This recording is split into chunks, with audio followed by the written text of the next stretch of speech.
시청자 여러분 안녕하십니까. 뉴스9의 신동욱입니다. 긴 연휴가 끝나가고 있습니다. 코로나에서 해방된 모처럼의 명절이어서 고향 다녀오신 분들도 많고 또 소중한 분들과 함께 좋은 추억 많이 쌓으셨을 줄로 믿습니다. 오늘 밤은 그 새로운 에너지로 온몸을 가득 충전하시고 내일부터 다시 힘차게 시작하시기 바랍니다. 연휴 마지막 날인 오늘도 집으로 돌아오는 길은 꽤 붐볐습니다. 고성현 기자가 귀성길 풍경부터 전하겠습니다. 서울역에 도착한 승객이 에스컬레이터 앞에 길게 줄을 섰습니다. 기다리다 못한 승객은 무거운 짐을 들고 계단을 오릅니다. 고향집을 뒤로하고 다시 출근할 생각에 엿새 연휴도 짧은 느낌. 계약할 때 학교 가기 싫은 그런 기분입니다. 다시 회사로 복귀하기가 너무 두렵습니다. 집으로 향하면서도 부모님 생각은 계속 납니다. 본가에서 잘 쉬었는데 다시 일상으로 오니까 아쉬운 게 있는 것 같아요. 건강하게 잘 지내라고 많이 말씀해 주셨습니다. 긴 연휴를 이용해 해외여행을 다녀온 이들은 재충전이 됐다면서도 아쉬운 표정을 감추지 못합니다. 일본에 디즈니랜드에 갔다 왔는데 왠지 학교 가기가 싫고 집에서 놀고 싶어요. 올해 추석 인천공항 하루 평균 이용객은 지난해 추석에 비해 약 3배가 증가한 17만 3천여 명으로 추산됩니다. 상행선 기차표 예매율이 92%를 넘으면서 마지막 차표를 구하느라 한바탕 애를 먹기도 했습니다. 새벽 일찍 이제 아내가 몇 시간 동안 걸쳐서 계속 표가 나오는 상태로 확인을 하면서 오랜만에 엿새 긴 추석 연휴를 마치고 시민들은 풍성한 마음으로 일상 복귀를 준비했습니다. TV조선 고승현입니다. 명절 연휴가 끝나고 나면 지역을 찾았던 정치인들이 돌아와서 이런저런 추석 민심을 전해줍니다. 올해도 역시 먹고 살기 힘든데 정치인들은 왜 매일 싸움만 하느냐는 말을 제일 많이 들었을 테고 소속 정당과 지역에 따라 단골 메뉴가 조금씩은 달랐을 겁니다. 정치인들이 전하는 이번 추석 민심은 어떤 것이었는지 최주원 기자가 취재했습니다. 연휴 마지막 날 여야 지도부가 전한 추석 민심은 민생이었습니다. 국민들께서 가장 많이 하신 이야기는 역시 경제와 민생을 빨리 회복시켜 달라는 것이었습니다. 여야가 협치 정신으로 10월 국회의 문을 열 수 있기를 기대합니다. 이번 추석 민심은 한마디로 윤석열 정부와 여당은 한심하고 경제와 민생 위기로 국민은 한숨만 나온다는 것입니다. 정치권이 민생을 외면하고 정쟁에만 열을 올리고 있다는 지적이었지만 해법을 두고선 또다시 내탓 공방을 벌였습니다. 국민의힘은 이재명 대표의 영수회담 제안을 제2의 방탄이라 지적했고 이재명 대표가 말한 민생이 진짜라면 민주당이 민생을 챙길 진정성이 있다면 정쟁법 포기 선언부터 해야 할 것입니다. 민주당은 야당 죽이기에만 몰두하는 정부의 무능이 원인이라고 맞섰습니다. 윤석열 정부가 검찰에 의존한 야당 죽이기에만 몰두하면서 무엇 하나 제대로 하는 게 없다는 우려와 걱정이 매우 크셨습니다. 오는 11일 구청장 보궐선거가 열리는 서울 강서구의 민심평가도 엇갈렸습니다. 민주당은 범죄자를 다시 공천하는 여당 심판이 민심이라고 했지만 국민의힘은 김태우 후보의 1년 성과가 민주당 구청장 16년보다 크다는 게 지역 분위기라고 했습니다. 상식이 몰상식을 이길 것입니다. 원칙이 반칙을 이길 것입니다. 지난 민주당 구청장 16년과 지난 김태우 구청장 1년여를 비교해 보시기 바랍니다. TV조선 최재원입니다. 민생이 중요하다는데 여야 간의 차이는 없는 것 같습니다. 그런데 당장 국회 상공에는 먹구름이 잔뜩 끼었습니다. 김행 여성가족부 장관 후보자에 대한 인사청문회가 모레 예정돼 있는데 여당이 불참을 검토하고 있고 이균용 대법원장 후보자 임명 동의안 처리에는 야당의 부정적인 기류가 강합니다. 장관 인사청문회 여당이 불참을 검토하는 이유가 뭔지 황병준 기자가 알아봤습니다. 국민의힘이 오는 5일 예정된 김행 여성가족부 장관 후보자 인사청문회에 불참할 수 있다는 뜻을 밝혔습니다. 민주당이 지난 27일 김 후보자 인사청문회 일정을 단독 의결한 것에 대한 반발입니다. 국민의힘은 이와 같이 일방적이고 위법적으로 의결된 청문회에는 결코 임할 수 없음을 명백히 밝혀둡니다. 다만 민주당이 단독으로 진행하더라도 청문회 자체를 막을 수 없고 여당이 장관 후보자 청문회를 보이콧하는 데 따른 부담도 있어 실제 불참할지는 미지수입니다. 민주당은 여당이 후보자 방어가 도저히 어렵다고 판단한 것이라고 지적했습니다. 그러면서 단독으로라도 김 후보자의 소위 주식 파킹 의혹 등 각종 논란을 집중 추궁하겠다는 입장입니다. 오는 6일로 예정된 이균용 대법원장 후보자 임명 동의안 표결도 진통이 예상됩니다. 국민의힘은 청문회 과정에서 큰 흠결이 드러나지 않았다고 두둔했지만 민주당은 도덕성과 능력도 없는 후보라며 부결을 공언했습니다. 부적격한 분이 대법원장이 됨으로써 생길 수 있는 여러 가지 부작용과 어려움이 있을 수 있지 않겠습니까? 민주당은 6일 본회의에서 노동법 개정안, 소위 노란봉투법과 방송 3법 등 쟁점 법안도 처리하겠다는 방침이어서 여야 간 힘겨루기가 예상됩니다. TV조선 황병준입니다. 연휴 내내 병원에 있었던 민주당 이재명 대표는 이러면 내일 퇴원해서 당무에 복귀할 걸로 알려졌습니다. 당장은 구속의 위험에서 벗어났으니 운신의 폭이 조금은 넓어졌을 겁니다. 그러나 머리 아픈 일은 여전히 많습니다. 당장 재판에 출석해 변호하는 일이 산더미 같고 골이 깊어진 당내 갈등 사태도 간단치 않습니다. 이 대표 복귀 후 민주당의 상황은 최원국 기자가 전망했습니다. 서울 녹색병원에서 회복치료 중인 민주당 이재명 대표는 오는 6일 대장동 개발 의혹과 성남FC 후원금 의혹 관련 첫 재판을 앞두고 있습니다. 통력전을 당부했던 강서구청장 보궐선거 사전투표 역시 6일부터 이틀간 실시됩니다. 이번 주 이 대표의 당무 복귀 전망에 힘이 실리는 이유입니다. 이 대표 측 관계자는 내일 병원에서 퇴원한다면 모레 강서구청장 선거 지원에 나설 수도 있다면서도 의료진의 판단이 중요하다고 했습니다. 이 대표가 당무에 복귀한 뒤 가결파로 분류되는 의원들에 대한 당내 징계 요구에 어떤 메시지를 내놓느냐에 따라 내분 상황이 달라질 수 있습니다. 친명계는 사람 쉽게 안 변한다, 아무 일도 없었다는 듯 넘어가는 것은 반대한다며 체포동의안 가결을 주도한 비명계 의원들을 겨냥했습니다. 그 윤리심판원이라는 시스템이 존재하고 있기 때문에 거기서 처리하면 될 일이라고 생각을 합니다. 당무 사안이기 때문에 당대표께서 복귀하시고 나서 협의를 해야 됩니다. 이에 대해 한 비명계 의원은 최고위원들을 앞세워 비명계를 쳐내려는 게 아니라면 이 대표가 명확한 입장을 밝혀야 한다고 말했습니다.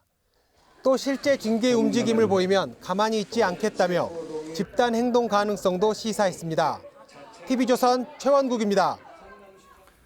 예, 어쩌면 웃고 넘어갈 일인지도 모르겠습니다만 사실은 저도 깜짝 놀랐습니다.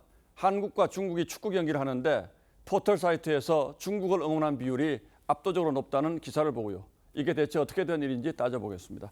자, 홍영 기자, 먼저 무슨 얘기인지 모르는 분들도 많을 테니까 어떤 일이 있었던 건지부터 설명해 주시죠.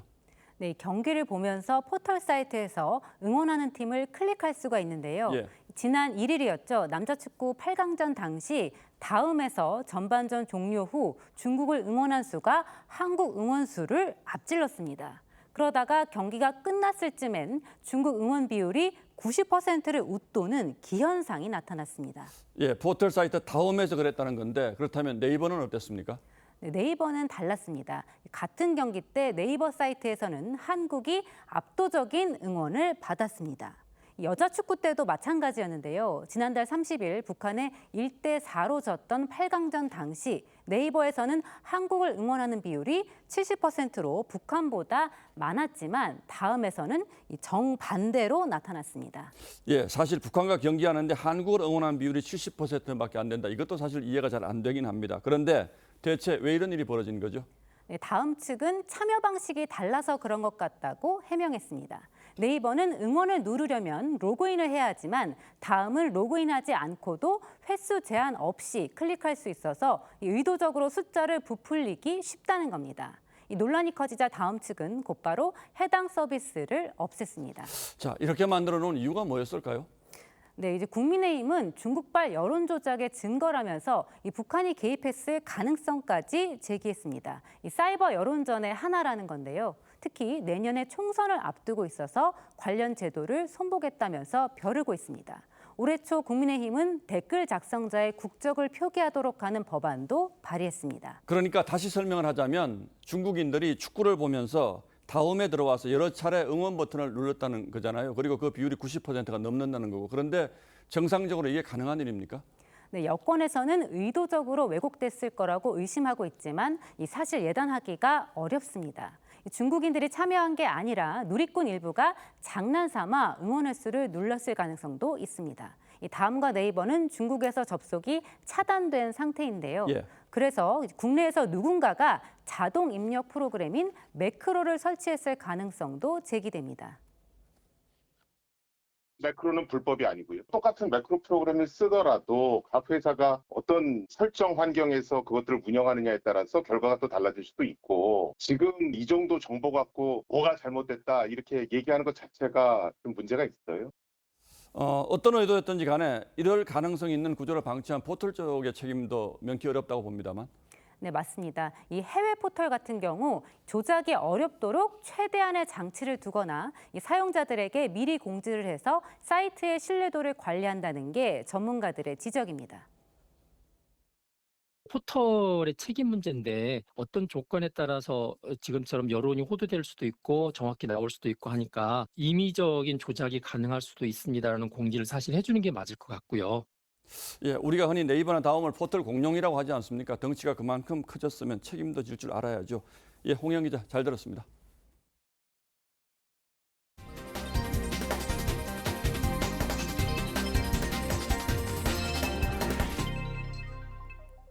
연휴가 길었던 만큼 고속도로 이용객도 많았습니다. 휴게소는 아무렇게나 버려진 쓰레기가 마치 산처럼 쌓이는 등 시민의식이 실종된 모습이었는데요. 쓰레기 버리는 속도를 치우는 속도가 따라가지 못할 정도였습니다. 전정원 기자가 현장을 둘러봤습니다. 고속도로 휴게소에 비치된 쓰레기통. 어른 몸집만한 쓰레기 봉투를 꺼내보니 분리수거가 안 된 쓰레기가 아무렇게나 버려져 있습니다. 쓰레기도 있고 애들 음식 쓰레기 먹다가 남은 거 그냥 막 해고 막 그런 걸 별게 다 오죠. 오전에 한번 수거해 갔지만 대형 쓰레기 적재통은 다시 가득 찼습니다. 또 다른 휴게소도 마찬가지. 쓰레기가 꽉 차 문을 열기도 쉽지 않고 봉투는 찢어져 내용물이 줄줄 흘러내립니다. 환경미화원들이 쓰레기를 비운 지 불과 10분 만에 이렇게 밖으로 넘칠 만큼 다시 가득 찼습니다. 뭐 시도 때도 없죠 뭐. 가라성에 있고 쓰레기 치워야 되고.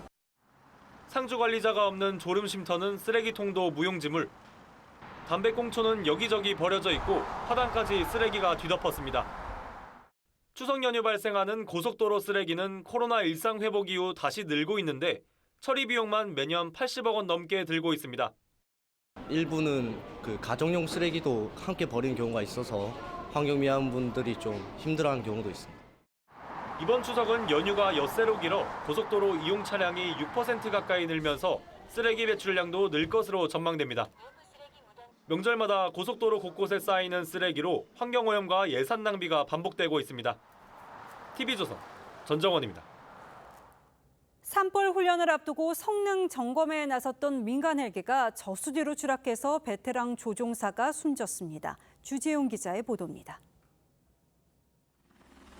헬기 한 대가 저수지를 향해 점점 내려오더니 물에 잠기는 순간 부품 한 개가 떨어져 나갑니다. 다시 날아오르기 위해 애를 쓰지만 잠시 뒤 그대로 추락합니다. 119. 사고는 오늘 오전 11시쯤 일어났습니다. 추락한 헬기는 민간 헬기로 내일부터 가을 산불 진화 훈련에 투입될 예정이었습니다. 사고 헬기는 AS350 기종의 6인승 헬기로 포천시가 가을철 산불에 대비해 내일부터 연말까지 임차했습니다. 산불 진화 헬기예요. 민간. 그거를 저희가 산불 취약 기간에 임차를 한 거죠. 헬기는 현장 투입에 앞서 물탱크에 물을 채우는 담수 테스트를 진행하기 위해 운항에 나섰던 것으로 조사됐습니다. 헬기에 탑승했던 경력 40여 년의 베테랑 조종사인 60대 남성 A씨는 사고 발생 4시간 만에 저수지에 가라앉은 헬기 내부에서 숨진 채 발견됐습니다. 거의 안 보일 정도라고 합니다. 뻘에 낙엽에 막 이렇게 있기 때문에 더듬어서 수색을 했다고 합니다. 경찰과 국토교통부는 조만간 헬기를 지상으로 인양한 후 정확한 사고 경위 등을 조사할 예정입니다. TV조선 주재용입니다. 오늘 새벽 충남 보령 앞바다로 미립국을 시도한 중국인 22명이 붙잡혔습니다. 체포 당시 이들은 구명조끼를 입고 있었는데 인근까지 배를 타고 온 뒤 헤엄을 쳐서 미립국하는 계획을 세운 걸로 보입니다. 이승훈 기자입니다. 대천항 인근 해안가에 온몸이 물에 젖은 남성들이 해경에 붙잡혔습니다. 오늘 새벽 미립국을 시도한 중국인들입니다. 이들 22명은 중국 산정성 웨이하에서 함께 배를 타고 출발, 410km가량을 이동해 오늘 새벽 1시 53분쯤 충남 보령시 대천항 앞바다에 도착했고 구명조끼를 입고 3.7km를 헤엄쳐 미립국을 시도했습니다. 이 중 한 명은 택시를 타고 경기 안산까지 도주해 지인 집에 숨어 있다 7시간 만에 경찰에 붙잡혀 해경에 인계됐습니다. 사람들이 바다로 뛰어들 것 같다는 그 통보를 받고 수색을 진행하게 된 겁니다. 입국 경위 그리고 선박을 어떻게 구하게 됐는지. 한 남성이 금은방에서 물건을 사는 척하더니 금덩이를 들고 그대로 달아납니다. 지난달 27일 강원 고성군의 한 금은방에서 1,600만 원 상당의 골드바를 훔쳐 달아난 30대 A씨가 범행 사흘 만에 붙잡혀 어제 구속됐습니다. 특별히 직업이 없고요. 생활비 때문에 생활비 마련하려고 그랬다고 얘기를 합니다. 어젯밤 11시 반쯤 전남 나주의 한 아파트 2층에서 불이 나 20대 직접장애 남성이 숨졌습니다.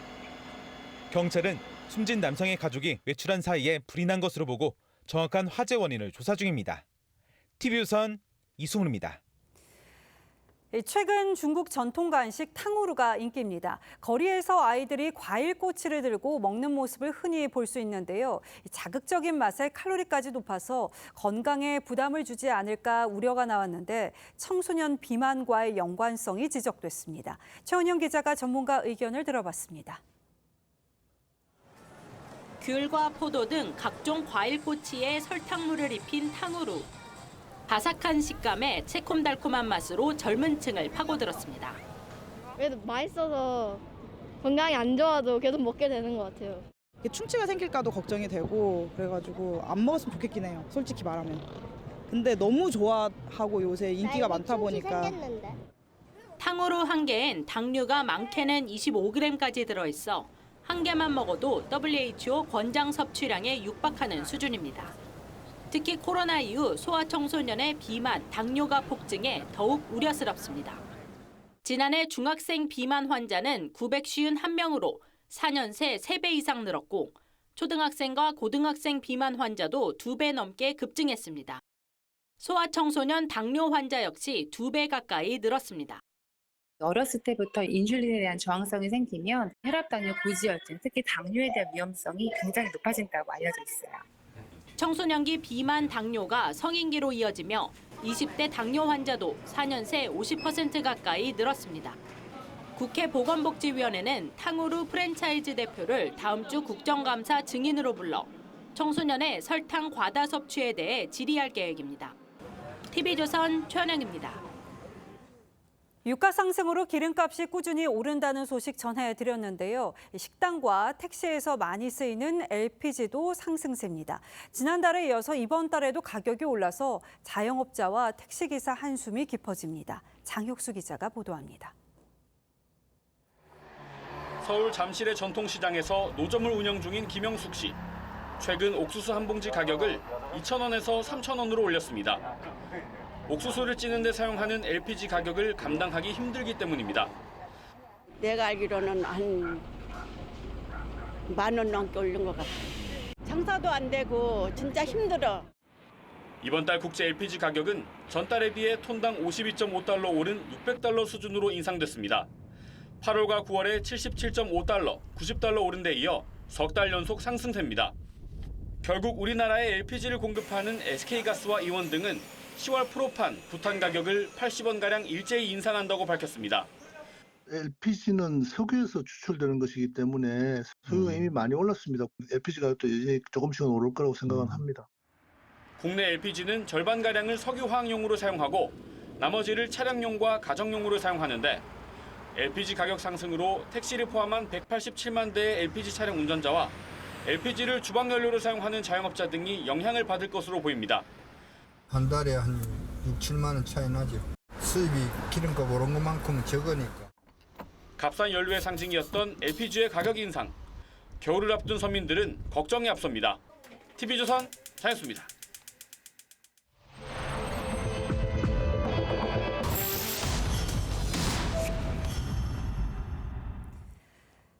서울시가 지난달부터 모든 산모에게 산후조리 바우처 100만 원 지원을 시작했습니다. 이 산후조리 등 출산 후 필요한 곳 어디에든 쓸 수 있는데 일부 산후조리원이 덩달아 요금을 올려서 이 산모들 사이에서는 혜택을 체감할 수 없다는 불만이 터져 나왔습니다. 소비자탐사대 한지은 기자입니다.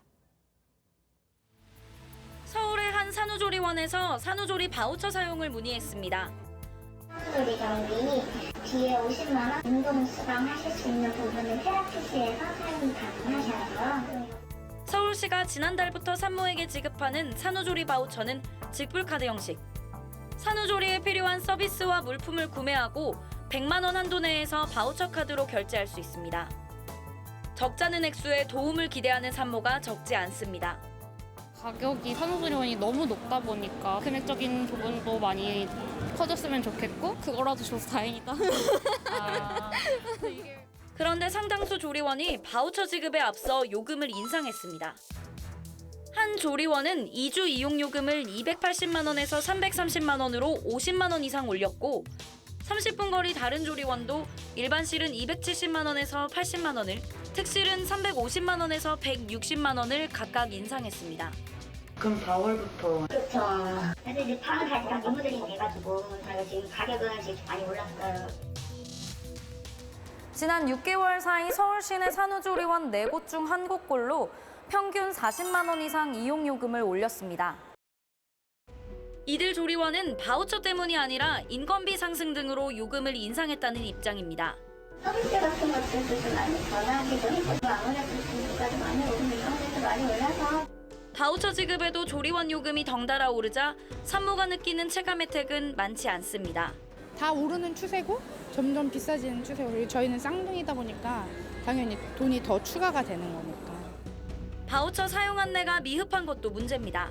산후 체형 교정이나 마사지, 운동 등에 대한 바우처 결제는 별도 등록한 일부 조리원에서만 가능한데 제대로 안내가 안 돼 혼선도 빚어집니다. 산후의 건강을 관리하는 산모들의 부담을 좀 경감시키는 것에 목적이 있다면 현금성 지원을 하고 저출산 시대 범정부 차원에서 공공산후조리원 도입 확대 등 보다 실효성 있는 대책이 필요하다는 지적이 나옵니다. 소비자탐사대 한지은입니다. 은퇴 이후 삶을 적극 개척하는 신노년 세대 연속기획으로 전해드리고 있습니다. 65세 이상 가운데 절반가량은 경제활동을 계속하고 있습니다. 적지 않은 이들이 일을 하는 건데요. 대부분 단순 노무직에 그쳤습니다. 적어도 30년 이상 일해온 경력을 살리지 못하고 있는 거죠. 대책은 없을까요? 이상배 기자가 짚어봤습니다. 공기업 퇴직 후 건설 현장을 전전해온 72살 이모 씨. 수십 년 경력을 살릴 만한 일자리를 찾았지만 사실상 일용직 노동 외엔 지원할 곳이 없었습니다. 나이가 들으면 어려워져요. 뭐 해봐야 하루 이틀 뭐 2, 3일 뭐 하고 나면 일이 없고 뭐 그렇게 되는 거예요. 노년층을 위한 일자리를 놓고도 상대적으로 젊고 건강한 5, 60대와 경쟁하다 보니 뒷전으로 밀려나기 일쑤입니다. 12월 달에 먼저 하면은 그때는 한번 시도해보려고 그래. 용돈이도 벌어야 차비에도 벌어야. 5월 기준 국내 65세 이상 79세 이하 취업자 수는 324만 명으로 전년 같은 달에 비해 23만 명 이상 늘었습니다. 하지만 취업자 3명 가운데 1명은 단순 노무 종사자입니다. 고령자 단순 노무직 취업은 계절, 환경 요인 등으로 고용 불안 악순환이 우려되는 상황. 굉장히 단기적이면서 불안정한 일자리라고 볼 수 있죠. 고용 서비스를 전반적으로 고도화시키는 작업이 필요할 것이라고 생각합니다. 고령 구직자의 경력과 능력을 적극 활용할 수 있는 다양한 일자리 확충이 필요하다는 지적이 나옵니다. TV조선 이상매입니다. 작은 섬마을에는 의료기관이 없는 경우가 대다수여서 주민 불편이 상당합니다. 경남 지역은 섬마을 주민을 위한 병원선이 50년째 운영되고 있어서 주민에게 큰 힘이 되는데요. 이성진 기자가 병원선을 기다리는 섬마을을 다녀왔습니다. 병원 표시가 선명한 배 한 척이 파도를 가르며 달립니다. 외딴 섬마을에 도착하자 의료진이 보트로 갈아탄 뒤 작은 선착장에 내립니다. 마을 회관은 의료진을 기다리는 어르신들로 북적거립니다. 아프는 거는 한신이 다 아프지. 나이가 이제 80살 가까이 되게 하니까. 어깨 하고. 한 달에 한 번 섬마을에 병원선이 오는 날입니다. 내과 진료를 받고 쑤시고 결리는 관절엔 한방 치료도 받습니다. 연세가 있으다 보니까 관절이 안 좋으신 분도 많고 또 만성 질환 분들이 많으시죠. 어르신들의 치아 건강을 위해 올바른 칫솔질을 알려주고 칫솔도 나누어 줍니다. 치약 칫솔 세트입니다. 양치 잘 하시라고 해요. 올해로 운항 50주년을 맞은 162톤급 병원선 경남 511호입니다. 의료진 등 14명이 탑승해 경남의 섬마을 49곳을 순회합니다. 이렇다 할 의료시설이 없는 섬마을 주민들은 한 달에 한 번 병원선이 오는 날만 기다립니다. 시장에 갈 일도 있어도 안 가고 기분 참 그날은 좋지요. 병원선 기다린다고. 의료 사각지대를 찾아가는 병원선이 섬마을 주민들의 건강 지킴이 역할을 톡톡히 하고 있습니다. TV조선 이성진입니다. 아파트 분양가 상승세가 심상치 않습니다. 분양가가 오르면 주변 시세도 따라서 오르기 마련인데 몇 년 전에 공급된 인근 단지의 분양가보다 2배 가까이 뛴 단지도 등장했습니다. 서울에서 시작된 청약 광풍과 그에 따른 분양가 상승이 수도권 전역으로 확산하는 분위기입니다. 왜 이런 일이 벌어지는지 그리고 부동산 시장에 미칠 여파는 어떨지 두 기자가 이어서 보도하겠습니다. 먼저 김연아 기자입니다. 경기도 김포시의 한 후분양 아파트 단지. 이달에 분양하는데 전용 84제곱미터형 가격이 8억 원에 이를 전망입니다. 시행사에서 얘기하는 8억이요. 이게 정말인가? 직장에서 현장에 나가서 확인하시는 분이 바로 맞은편 단지의 5년 전 분양가에 비해 2배 수준으로 치솟은 가격에 주민들은 혀를 내두릅니다. 5, 6억대 정도 되면 괜찮을 건데 8억대는 조금 너무 세지 않아요? 지난 8월 전국 아파트의 평당 분양가는 1,653만 3천 원으로 1년 만에 12% 넘게 올랐습니다.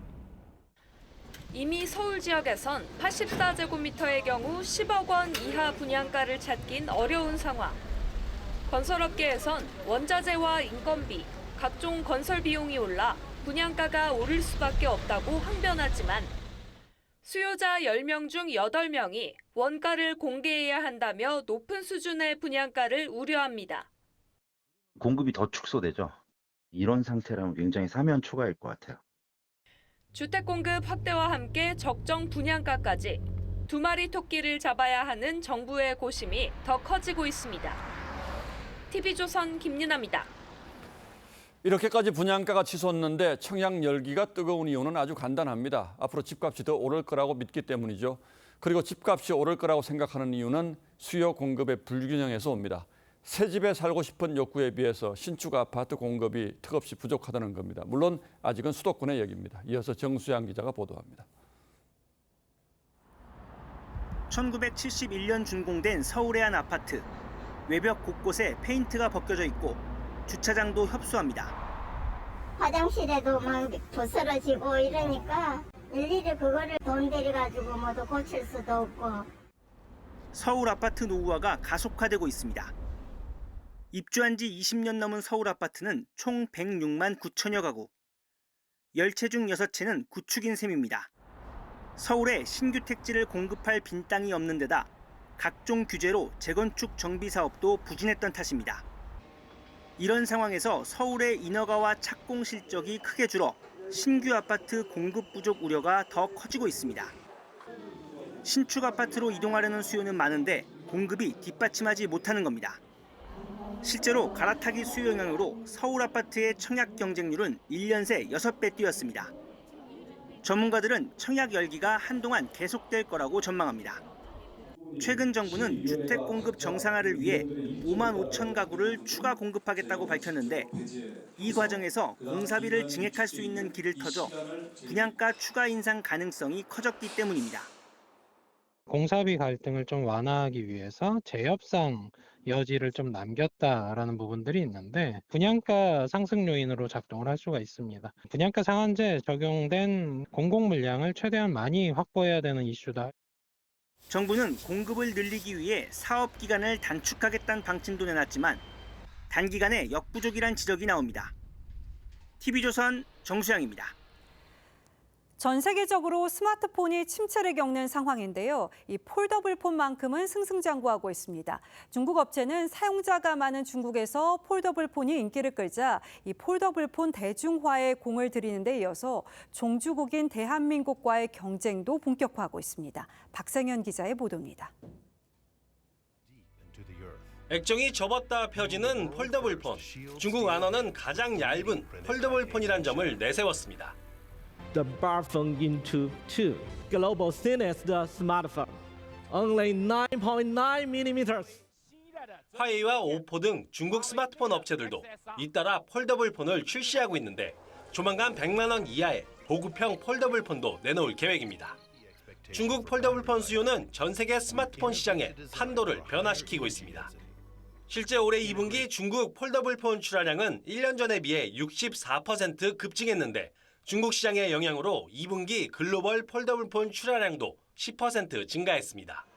전 세계 스마트폰 출하량이 9% 감소한 것과는 크게 대비되는 상황입니다. 시장에선 내년부터 폴더블 폰의 대중화가 본격화될 것으로 전망하고 있습니다. 5G 칩셋을 장착한 폴더블도 출시를 하면서 내년부터는 중국 업체들의 비중이 상당히 두드러질 것으로 전망을 하고 있고요. 스마트폰의 강자인 애플이 폴더블 폰을 만들지 않는 상황에서 애국심을 내세운 중국 업체의 공격적인 마케팅에 폴더블 폰 원조격인 삼성전자도 긴장하지 않을 수 없게 됐습니다. TV조선 박상현입니다. 바카스의 아버지로 불리는 동아 소시오그룹 강신호 명예회장이 향년 96세로 별세했습니다. 강 명예회장은 2017년 경영 일선에서 물러날 때까지 42년 동안 현장을 진두지휘했습니다. 1961년 개발된 바카스는 대표 피로회복제로 자리매김하면서 글로벌 시장에서도 성공을 거뒀습니다.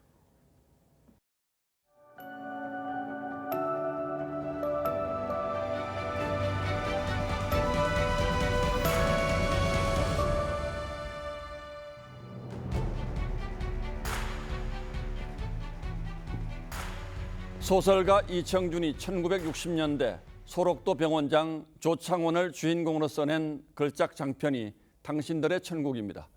억척스럽게 한센병 환자들의 꿈과 희망을 일깨웠던 의사 조창원. 그는 만년에 백로 그림에 몰두했습니다. 무지개 건너 날아온 두 마리 백로가 핀셋을 부리에 물고 문드러진 발을 치료합니다. 그가 꿈처럼 맞이했던 천사 마리안느와 마가렛입니다. 두 오스트리아 간호사가 환자들의 짓무른 몸을 맨손으로 보살피는 것을 보며 그는 부끄러웠다고 회고했습니다. 소록도 의사들은 마스크에 고무장갑 끼고 고무장화 신고 완전 무장하고서 치료했던 겁니다. 하지만 그 뒤에도 다들 맨손 치료는 엄두를 못 냈다고 고백했죠. 간호대 동기였던 두 꽃다운 젊음은 43년 세월을 먼 이국 땅에서 아무 대가 없이 헌신했습니다. 소록도에서 숨 거두기를 소망했습니다. 하지만 몸이 병들자 짐이 될까 봐 몰래 소록도를 떠났습니다. 짐이라곤 갖고 왔던 해진 가방이 전부였죠. 그때 남겼던 편지 한 구절을 마리안느가 되뇌입니다. 이어지는 아픔은 그래도 남아있을 것입니다.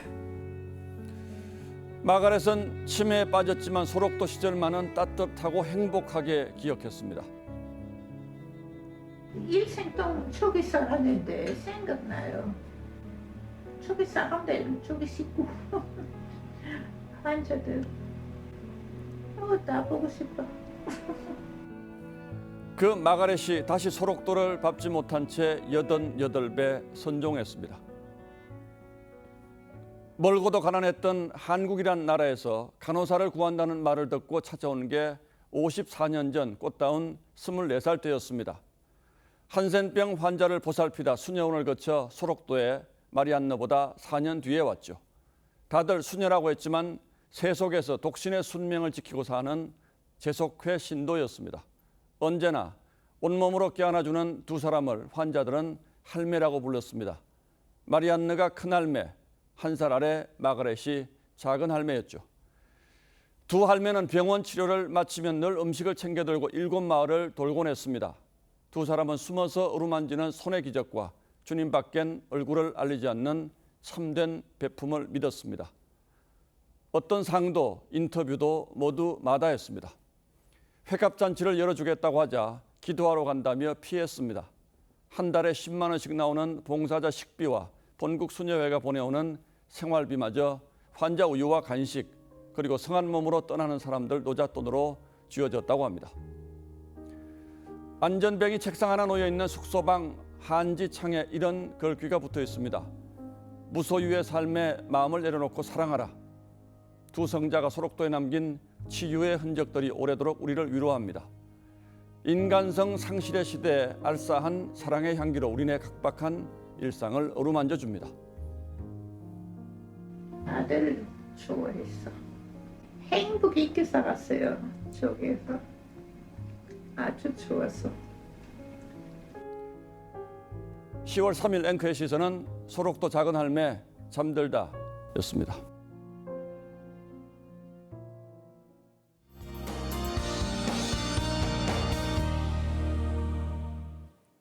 연휴 동안 소중한 추억 많이 만드셨나요? 긴 연휴 끝 다시 일상으로 돌아오는 내일은 중부를 중심으로 비가 내리겠습니다. 경기 북부와 영서 북부에 5에서 20mm, 그 밖의 지역은 5mm 안팎이 되겠고요. 돌풍과 천둥, 번개가 동반되는 곳도 있겠습니다.